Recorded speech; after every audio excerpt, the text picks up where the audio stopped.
Salam alaikum, everyone. I want to welcome you to another installation of Zoom In on the Halal Metropolis, a project that we're doing to try and keep track of what all the amazing things that people in the Muslim community of Detroit are doing in response to the coronavirus pandemic.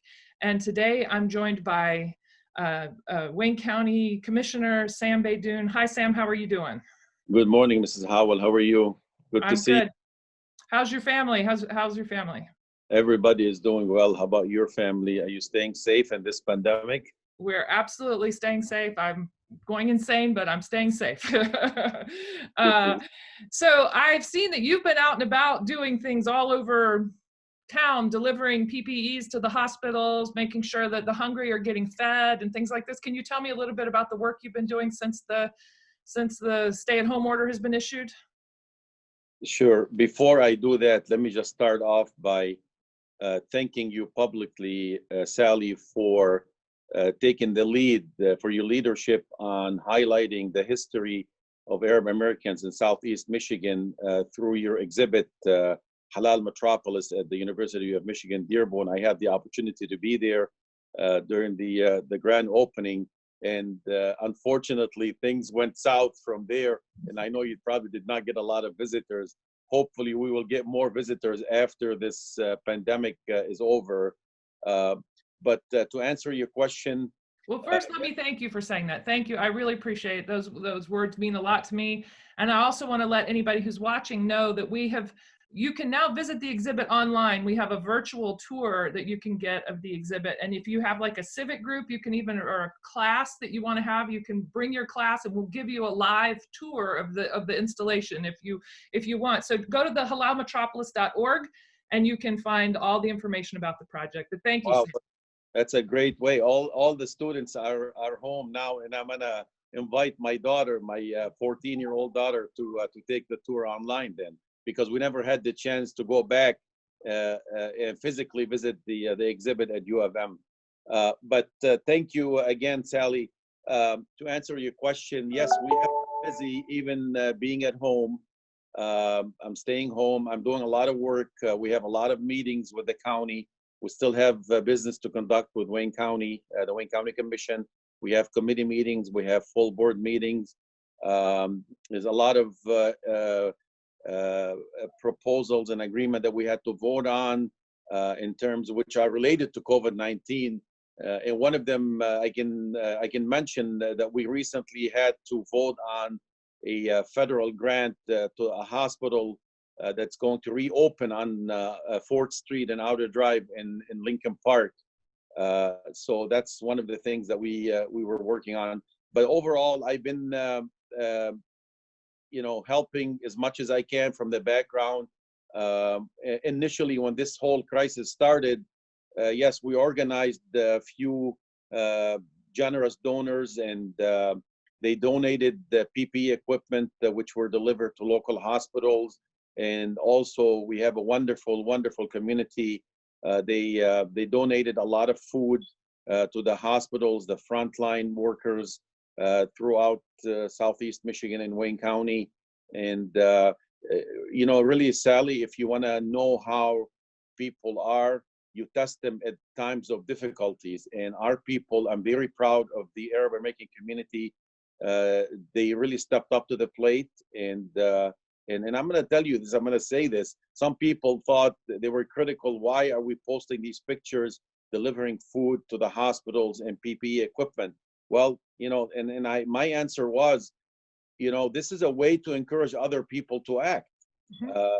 Why not? And people need to know during these challenging times, who are the people that stepped up to the plate, and this is the least we can do, to support. By the way, I want to salute all the healthcare workers, doctors, nurses, first responders, police, EMS, anybody, cashiers, anybody that's working during these challenging times. They are commended because they are keeping this economy going, if you will. And as far as the healthcare workers, the hospitals, they are the first line of defense, and they are in the front line. And many of them got infected. Many of them were hospitalized. And I really want to salute every person that risked their lives, and they did everything they can to protect the rest of us. Yeah, and I, add my salutations to all of them too. Yeah, we've been interviewing a lot of people who are working on the front line for this reason, to call attention to the work they're doing and the danger they're putting themselves in. I mean, it's amazing. I heard that, can you tell me what's happening at Beaumont right now? Okay, so Beaumont, recently they made an announcement that they're laying off, I gotta think it's like about 4,500 employees. And Beaumont Wayne, which was converted to a COVID-19 hospital when the crisis started, they also shut down. Now they're saying that they're reconfiguring their plans or whatever they want to do. They have different plans. So, and I am one of the people that I will tell you this. I will share my thoughts, and a lot of people echo what I'm going to tell you. I think the last thing you need to do during a crisis like this is to, instead of rewarding healthcare workers, I know. Okay, you lay them off. I understand that times are difficult for hospitals. They're not doing these elective surgeries, if you will. But my understanding is there's about $100 billion in stimulus money that's coming to the hospitals, and I think that we really need to reward all the healthcare professionals for risking their lives. Just imagine you're sending your soldiers to a battle and they don't have the proper equipment. I know. And that's then really what happened here.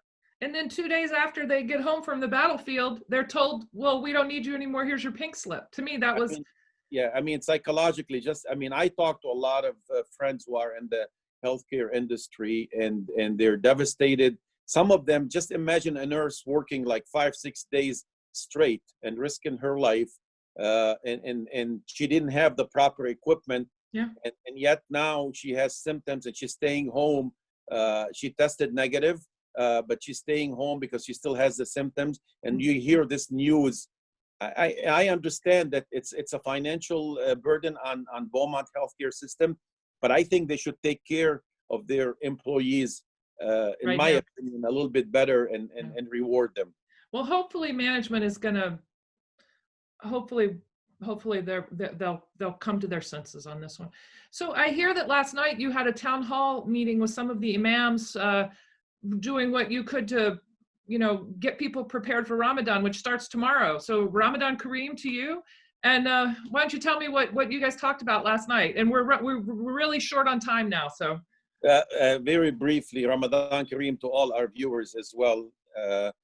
What the main objective of this online town hall meeting was to bring some of the religious leaders, and unfortunately I couldn't bring all of them. We have about 55 of them. I can't bring all of them. We don't have enough time. So the objective of the town hall meeting was for the Muslim community to hear from their spiritual leaders during these challenging times. Many people ask questions, legitimate questions about fasting. One of the questions was, if you have a dry mouth and the coronavirus loves a dry mouth, how can you cope with that? And so these are some of the questions that were asked, and how will they survive? Because, a lot of the centers, they depend on donations during the holy month of Ramadan, and many of them obviously accepting donations online. And I encourage anyone to support their choice of the religious center. They can do it online. They also have food drives. Many of them are organizing food drives during the holy month of Ramadan. And also they're going to have virtual or online programs during the holy month of Ramadan, like during the Friday prayers. They cannot call it a Friday prayer like Sayyid Hassan Qazwini mentioned last night. I'm trying to think what he said. It's like a Friday event. It's a khutbah, but without the Jummah. Yeah, without the title, yeah. So the imams were very eloquent in Arabic and English, and they delivered the message. Overall, all of them agree that even if the governor lifts the executive order, we as a Muslim community must do our part in order not for the virus to continue spreading. The last thing we want as a community is to be blamed for a spike, a second wave, if you will. Or And to be victims of one, even. It's not exactly, even the exactly. blame, you know, we don't want that in our community. We just got through it.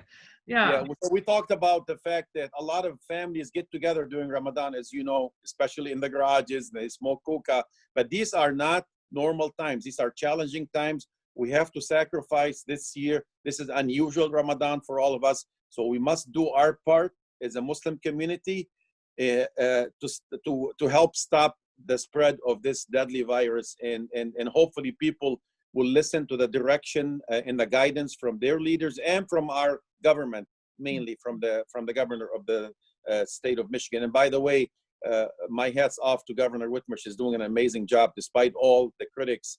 I think she's doing a great job, and she took extreme measures to protect all of us. I know. I just hope that we keep this order in place as long as we need it to be in place for our safety. And I agree. I think she's doing a great job. We're very proud of that woman in Michigan. Very proud of her. Well, listen, Sam. Okay, so you mentioned a couple of things. First, I just wanted to say that there's a project. Launch Good is a nonprofit. It helps. It's a crowdsourcing fundraising tool in the Muslim community, and they've got a Ramadan challenge where they're encouraging people to make donations every day as a part of their fasting, and they're breaking the fast every day. So I want to encourage people to check out Launch Good in addition to the mosques that you're already supporting, and please do continue to support your mosques. We need those institutions in the community. And then I also want to say that if anyone watching has a garage that's feeling lonely, let me know. Get in touch with me, and I'll come and I'll interview you in your garage like I did Hussein Dabaja. I'm sad to see the garages be lonely, but we'll give them a little bit of love here on Zoom if we can.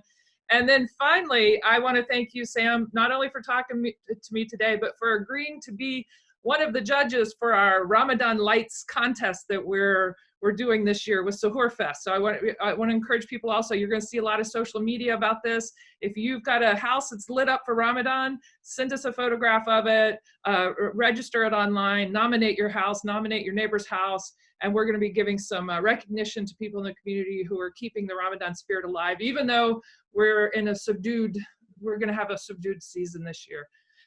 And also, I just want to mention this, Sally, since you love history so much, the Dearborn Historical Museum is conducting a survey online. I filled out the survey online. I answered questions as to what I'm doing here during the COVID-19, and they're gonna archive this electronically. I encourage everyone to go on there, and 50 years from now, 100 years from now, I hope they don't see another pandemic like this. People will learn from us as to what we have been doing in 2020. Just imagine that. That's a great resource to put out. And the Arab American National Museum is doing something similar as well. So we're going to have a lot of evidence from this period. People are sitting at home, they're doing what they can to document things. So I encourage people to participate in all of these efforts. Thank you so much for your work, Sam. Thank you for talking to us today. Ramadan Kareem, everybody. Thank you. God bless you. Thank you. Have a good day.